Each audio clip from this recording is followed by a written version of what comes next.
everyone. Welcome to the podcast, Spread Hope Like Fire. I'm glad that you joined, and I want to be sure to thank everybody that supported the first podcast that I put out. It has been very, very heartwarming to know that I have so many people out there that are supporting this podcast. They've reached out to me, letting me know what the podcast has done for them just with one episode. I've had so many people reach out to me wanting to be part of this podcast and help grow this community. And not just that, but want to come on the podcast, want to put their input and help build this community that I hope to build with Spread Hope Like Fire, and build a support that other people can lean upon and know that there's others out there that are suffering from mental illness, mental disorders, mental health problems, life problems. This podcast, I said it's mental health. Yes, it's mental health. It's everything. It's life. This podcast is tackling every aspect of life, whether it be mental health, whether it be a breakup, anything that really affects us greatly. Today's episode, we're going to be talking about grief and how we cope with it, the stages of grief, losing a loved one. I'm going to share with you about how I lost someone that suddenly passed away a couple years ago. And so with that, I want to be sure to ask that you all support the podcast by subscribing, rating, leaving a review, telling a friend, Facebook, share it on Facebook, share it on Twitter, share it on Instagram, anywhere you want. Tweet it out, Snapchat it out. Let's get people listening. Let's get people talking. On top of that, you can visit my Patreon account. It's set up to help further this podcast so that I'm able to continue making more episodes, upgrade my equipment, be able to get different people on here to talk about different topics. And you can head over to patreon.com/Spread Hope Like Fire and become a patron of the account. Anything really helps. It's just it's set up for me to build this community that I greatly want to build, that I greatly want to be at the forefront in helping others and making sure that other people's voices are heard and destigmatizing our community as a whole, mental health community. That is the purpose mainly that I started this podcast. This podcast is also available as of today. I'm recording it on a Sunday. iTunes, SoundCloud. You can get it on Overcast. You can get it on the Anchor app. You can get it on Pocket Casts. And as of right now, I'm sorry for everybody on Android. Anybody on Android, you can get SoundCloud, Overcast, Anchor, Pocket Casts. Pocket Casts, you do have to pay, so if you don't want to pay, you can get on Anchor, you can get on Overcast. Overcast is a good one. I have a few friends that use Overcast.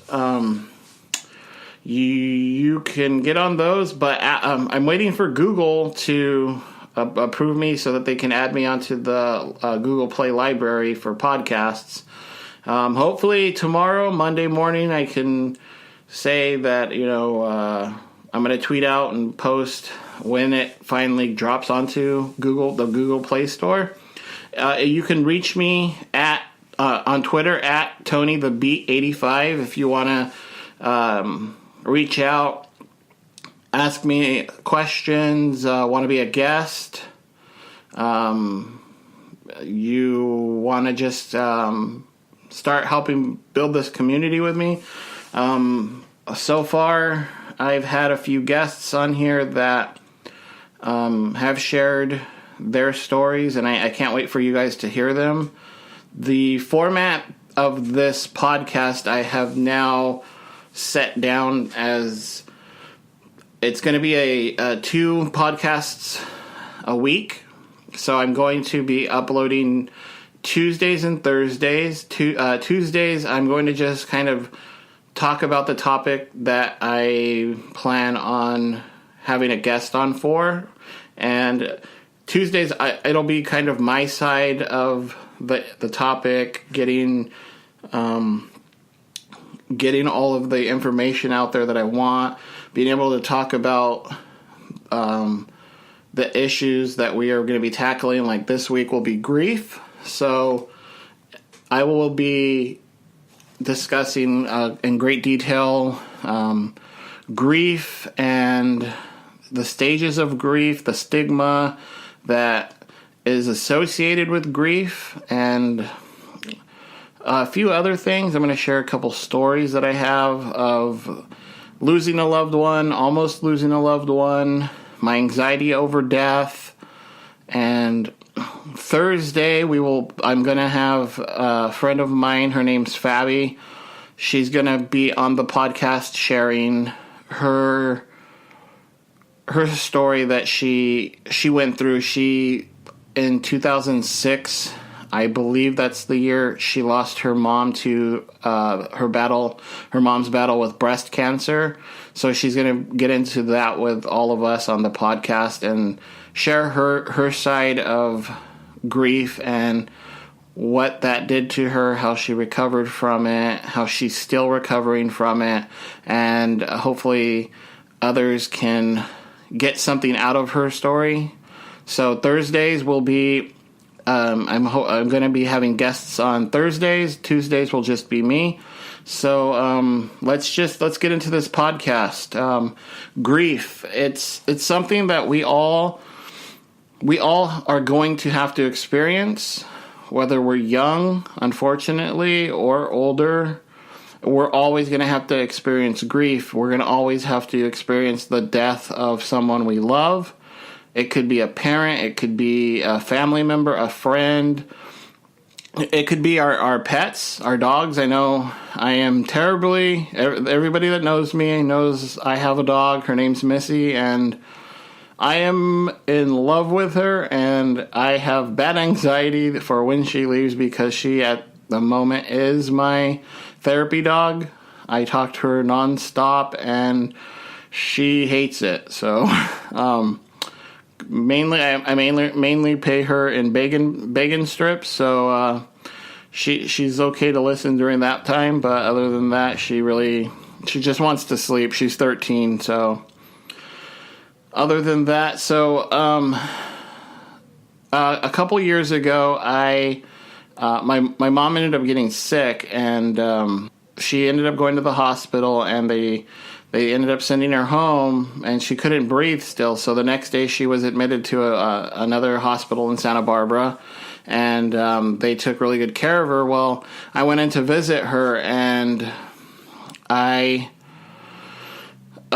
while there, like 7 or 8 doctors rushed in while I was visiting with her and said we had to leave the room and that, things weren't looking good. And she was admitted because she couldn't breathe. Her oxygen level was very low, and apparently all the medications that they were giving her, they triggered AFib on her heart. And so AFib is, your heart has all the chambers that beat. The top 2 chambers, instead of beating and pulsing, started fluttering.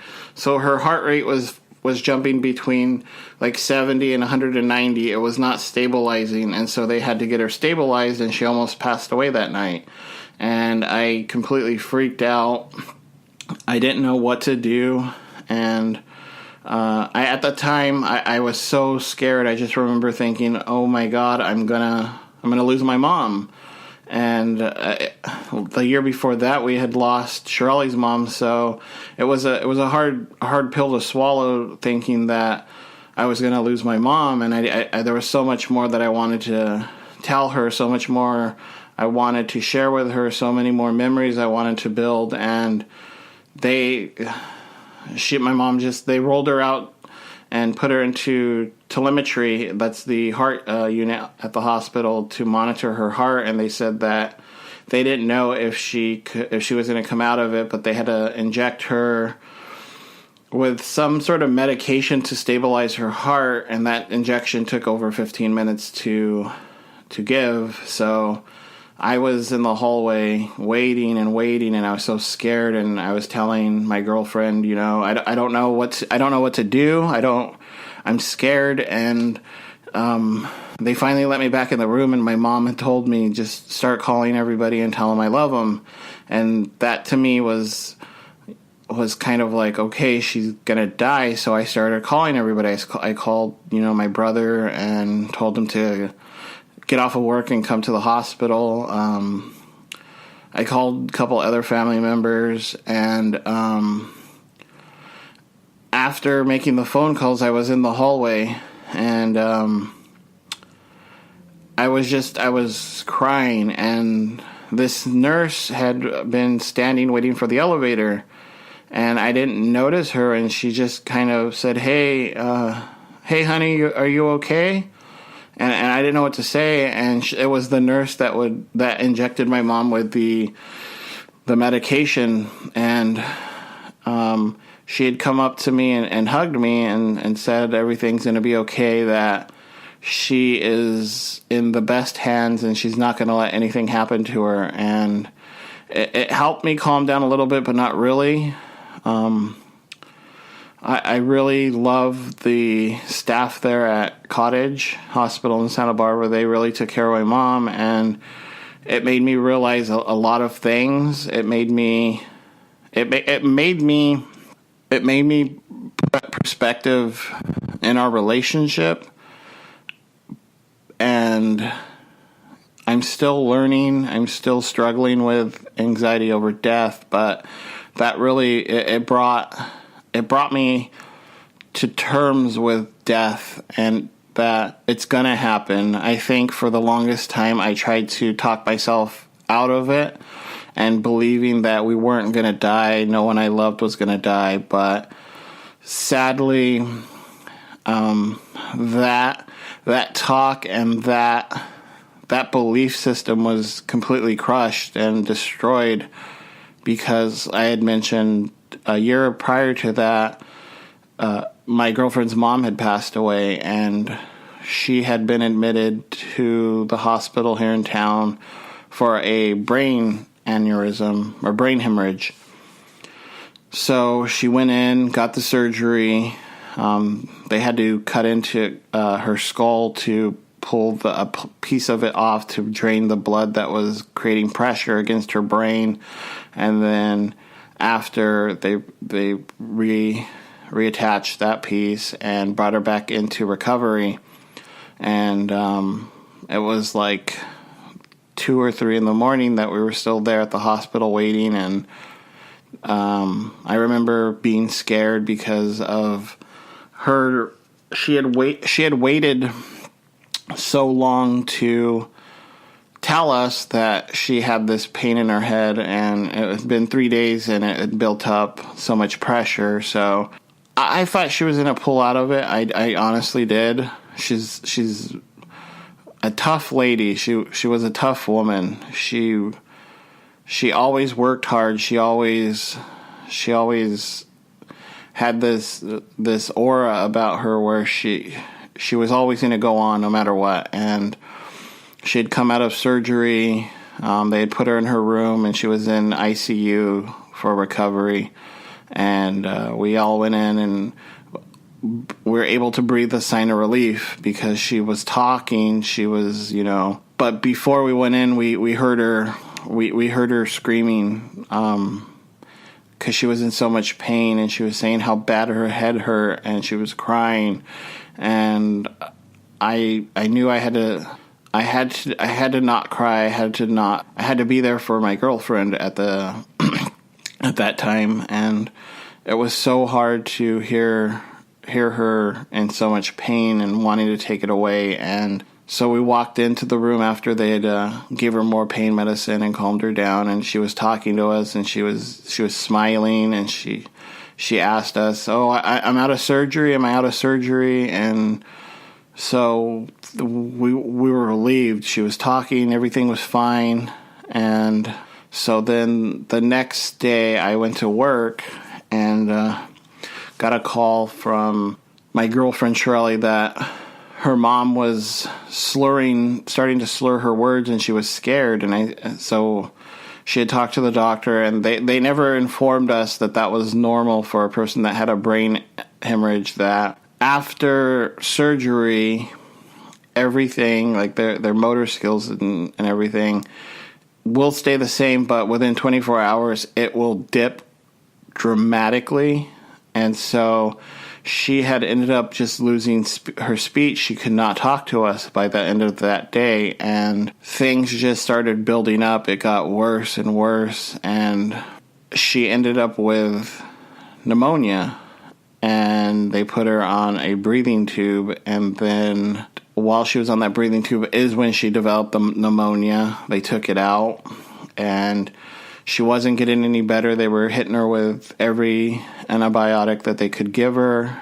The pneumonia was getting worse, progressively worse, and she was not talking to us. She couldn't talk to us. They decided that the best thing to do would to induce a coma on her, and with that's what happened. Is they put her into an induced coma and hit her with every single antibiotic known to man. Her body just started shutting down. I remember telling Shirley every night, "Your mom's gonna be fine. Like this is gonna be okay. She's gonna pull through." She had just pulled through a surgery literally a month before this. She had her spleen out, and so I was dead set she was going to make it out of this. She just needed a little extra time. Well, then we were at the hospital, and the doctor it was all of us at the hospital. Her aunt, her uncle, her sister, her godmother, it's just all of us. And the doctor had said that he needed to talk to us in a private waiting room. And so we're all in this private waiting room on the second floor, and I like to make sure that I'm in the back. It's just how I am. And her uncle had ended up standing right next to me, and we were standing against the wall, and there was a window behind us. And the doctor had just said, there's nothing more he can do medically or medication-wise that would cure the pneumonia, and her body is shutting down, and there was nothing he could do anymore, and that we should start to prepare for letting her pass. And I remember turning around because I didn't know what to do, and I couldn't process what he was saying, and time had just kind of stopped. I only remember really standing there crying, looking up at the sky and thinking, well, why do we have to die? Why? If there's this God out there, why? I was mad, and I said, why do we have to die, God? Like, if you're here and you love us so much, and I questioned everything.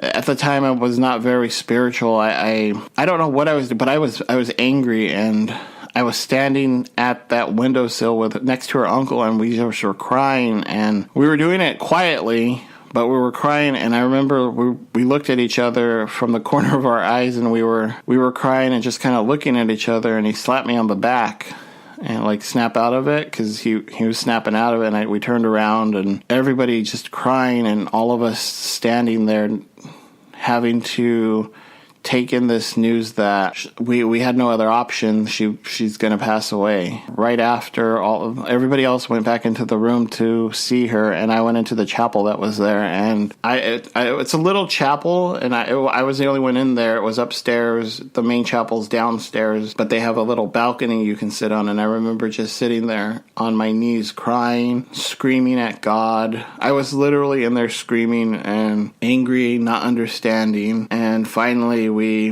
started arranging and letting people know that they needed to come say goodbye to her, to Shirley's mom. And Missy was living with Shirley's mom for years, and so we went and we asked the nurse if we could sneak Missy in so that Missy could tell her grandma goodbye. So we brought her in, and Missy laid on Rosemary's lap, and just kind of she was sniffing her and just kind of laying there, like you could tell she knew that something was wrong. And I remember her sister telling us that night after her mom passed away that Missy was just in the house hiding and howling, that she knew she had gone. Later that day, we had all gathered, all the family had gathered around Rosemary as Shirley was the person that had to make the decision. She was the power of attorney to pull her mom off of life support, and within about 5 minutes, she'd passed away. I had felt something kind of like hug me, this cold, like I don't know what it was, but it just. I was hugging Shirley, and I think something hugged me. I'd like to believe that it was Rosemary hugging us and letting us know that it was okay, because I always told her, no matter what, I will protect your daughter and I will be here for her. You never have to worry about her. So, that was my tough realization. Life had hit me right in the face, and my belief system was shattered. We are all going to die. We are all going to lose someone that we love. And sadly, we're all going to lose our mothers, and we're all going to lose our fathers. And eventually, we too have to go. It's just the price that we have to pay for living out this life. Sadly, that's something that I wish we didn't have to do. But that's why I'm here to talk about it, because a lot of people don't want to talk about death. A lot of people don't want to talk about grief.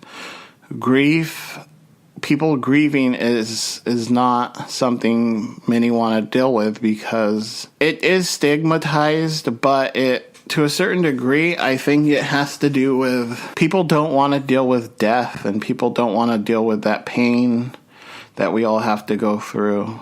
And, there's 5 stages to grief. It's denial, it's anger. We go into a bargaining scenario.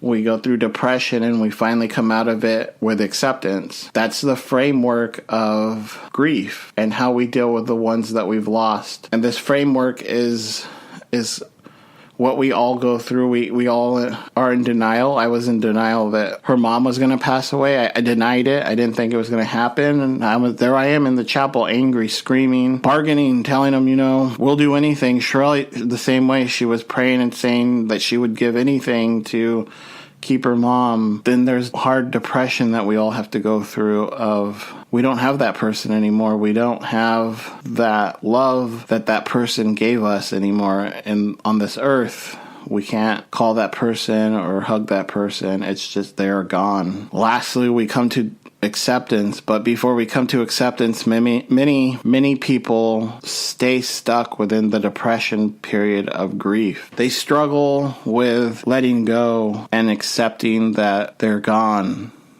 And I guess I'm just focusing right now on losing a parent, really. If you've lost someone else besides a parent, then you can relate to what I'm talking about with these 5 stages of that we go through of death. Many of you may be in the first parts of the stages of grief. Those of you who are stuck in the depression stage, it's hard to come out of, it's hard to talk about, it's hard to overcome the darkness, because we're left with so many questions. I look at Shirley, and there's so many things that we had planned to do with her mom. We wanted to do this Christmas trip later that year, and we had told her mom we want to do a moms and kids trip, so it would be my mom and her mom and me and Shirley, and we wanted to take them to Disneyland, because her mom hadn't been to Disneyland for years, and she hadn't seen all the new things there, and so that was going to be our trip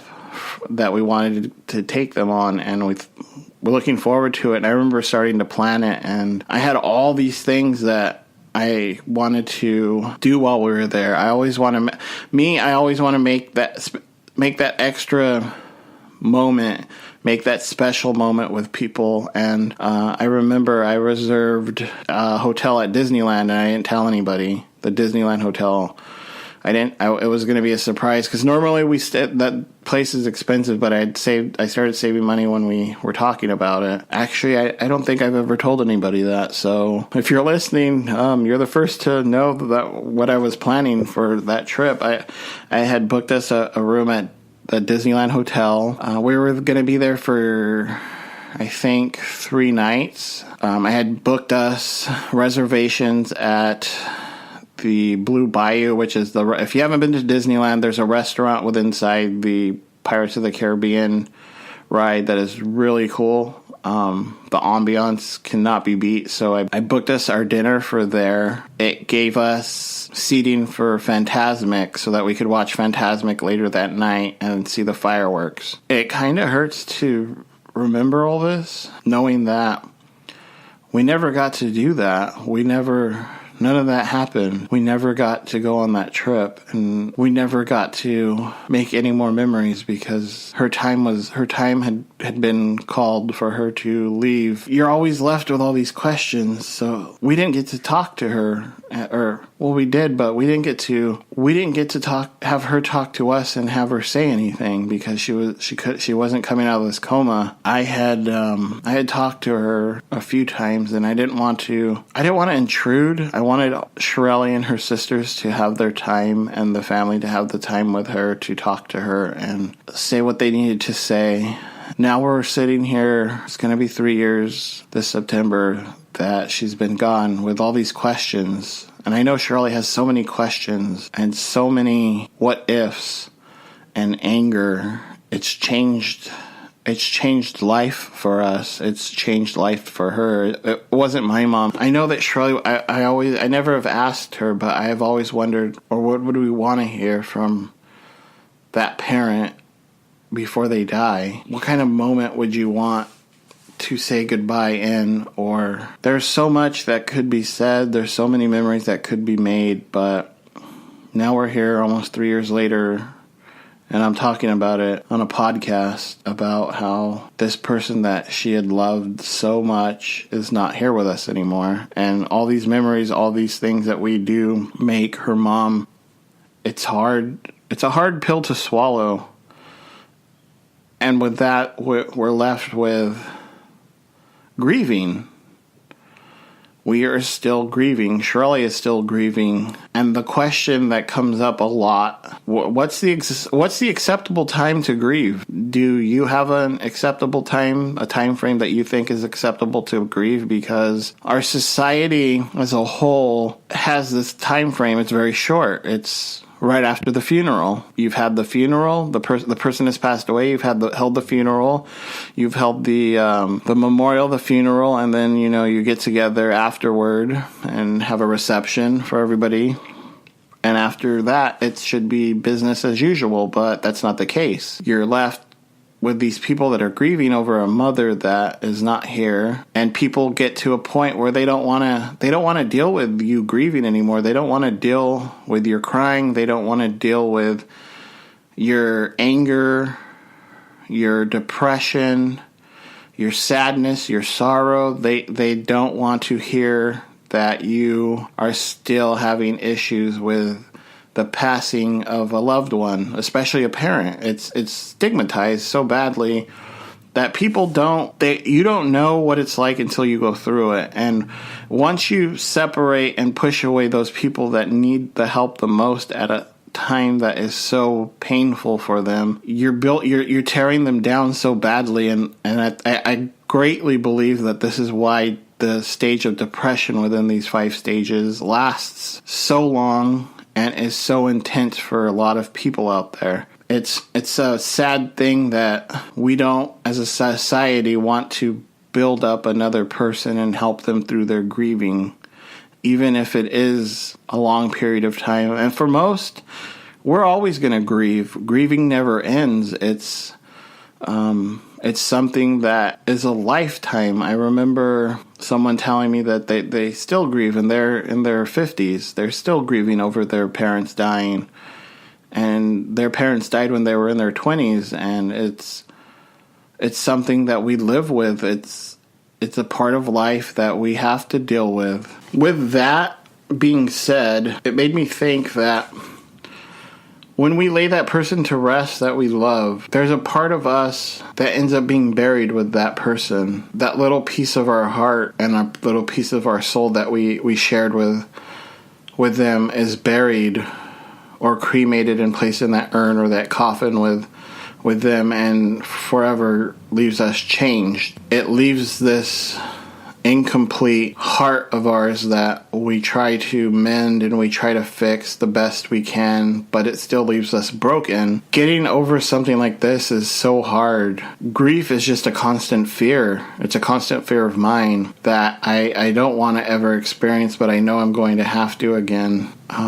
It's something that we should be talking about more, and something that if you're struggling with, you need to talk about it. There's nothing wrong with talking about it.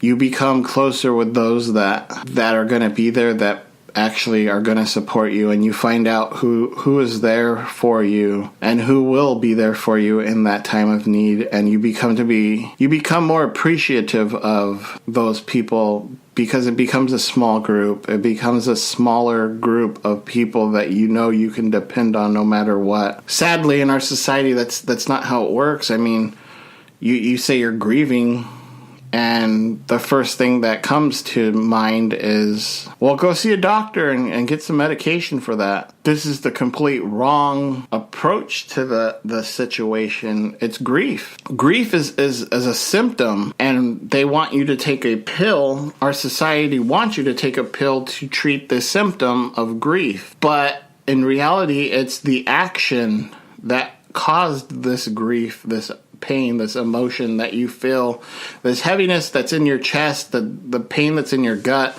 That's caused by an action of someone dying that you truly loved. And the only way to solve that and get some resolve over the problem of grief and the trouble of grief is to come to that acceptance.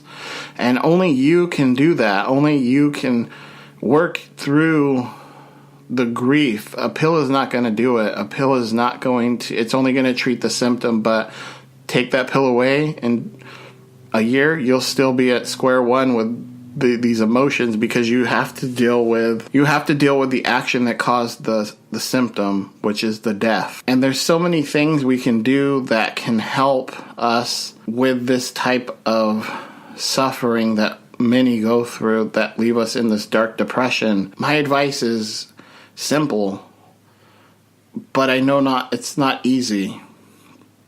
Just remember them. Remember the love that they've given you. Remember the moments that you've made. Remember the connections that you have with them.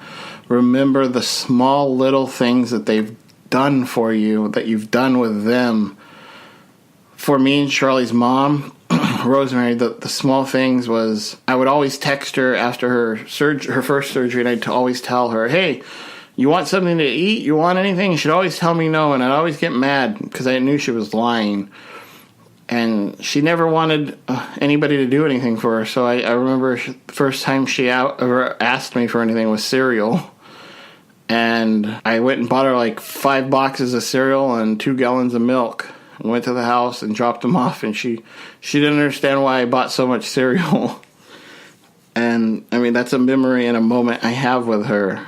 Another one is Christmas Day, when we all get together and we play this dice game, LCR, and she would always get a little too intoxicated because she liked to cheat and win all the time. And when you win, you have to take shots of the year's choice of alcohol that we would have, or liquor that we'd have. So we were saying goodbye, and her cousin, Charlie's cousin Katie, had said, well, God, you give the woman a hug and a kiss for God's sake. And so I turned around after saying, because I just said goodbye. She was already, and we just somehow made contact with each other, and we're standing there, lips locked on each other. We were full on just having a moment of we were kissing each other on the lips. I'll always have that. That's the fun. That's so fun. That's the funniest moment that I think I share with Rosemary is we just kind of stood there staring at each other and kissing. I mean, it's funny that these little moments last so long in our lives. We need to treat others with the respect that they deserve when they're in this grieving process. And I always, I say remembering them, the person that is gone, is a way that helps us move on to acceptance. But it is a hard road to traverse because there's so many bumps in this road. And I always think back to a psychiatrist, Dr. Yolam, who taught me that there's a rippling effect that goes on in life. Once the person leaves, like in water, you drop a rock in the water and there's these ripples of water that ripple outward. And we are those rocks dropping into the water, and this creates this rippling effect. And this is how we make sure that person that we loved lives on, is through the rippling effect, talking about them, accepting and loving the traits that we inherited from them, the values that we've learned from them, sharing with family and loved ones about the memory of that person that's gone, and always making sure that they are not forgotten, because that is what is going to push us over to becoming acceptant of them not being here. And for me, I have gone through this spiritual, I don't know what to call it, awakening, for lack of a better term, but I know that we're all going to be able to see each other again one day. Whatever helps you get through life and finds you that comfort and brings you to God, I think is going to be a great, great asset to you, because you have something that is instilled with you, and you have something that you can lean on in these hard times that we deal with. When your mother dies, and I hope that you all that are listening still have your mom, but just remember that those of us, I still have my mom, but those of you who do not have your mother anymore, those of us that do always need to be thankful, because no one will ever love you like your mom loves you. No one will love you like that again. No one will ever put that kind of feeling that you get from that love that you have with your mom. You'll never put that kind of glimmer in anyone else's eyes like you do with your mom. It's something that we all have to deal with at some point in time, and make sure that you're making sure to make every moment count with those people you love, whether it be your parents, your brothers, sisters, anyone that you love that's in your life. Make sure that you're putting in the effort to, at the end of the day, make sure that you have had those memories that you can fall back on. If you want to talk, if you want to or reach out, I'm more than happy to always talk more about it. Like I always say, Twitter harass me. I'm at Tony the B85, and let's continue the conversation. So for today, Tuesday, I hope everyone's having a good day. Thursday, we will be having our first guest on the show, Fabi Frosto. She's going to be sharing her side of grief and her story that she went through with her mother passing away. And I hope that you all join us Thursday. It's going to be one big tearjerker, but try not to drive while listening to this if you're going to listen Thursday, because I had a hard time trying not to cry with Fabi as she tells and shares her story. It's a very positive story. It's a very positive outlook, and it's going to give us all hope. And I continue to encourage everyone to help me spread hope like fire. with this podcast and building this community, go over to my Patreon account and you can help me monetarily. Like I said, upgrade the equipment. Right now I have just a microphone hooked up to my computer, and so if you could, anything helps. Go to patreon.com/spread hope like fire. And again, look me up on Twitter at TonyTheBeat85. This podcast is available on iTunes, SoundCloud, Overcast, Anchor, Pocket Casts. Still waiting on you, Google. Get it together already. I mean, God's sakes, buddy. What's going on? With that, I would like for you to continue listening. Leave a review if you can, please. Just leave a review. Rate the show. Tell a friend. And let's continue to spread hope like fire for everyone here. Let's call it a day. And I hope this helped. Helped me a little. Depressed me a lot, but helped me a little. All right. Remember, you're not alone. I'm always here for you. Spread hope like fire, everyone.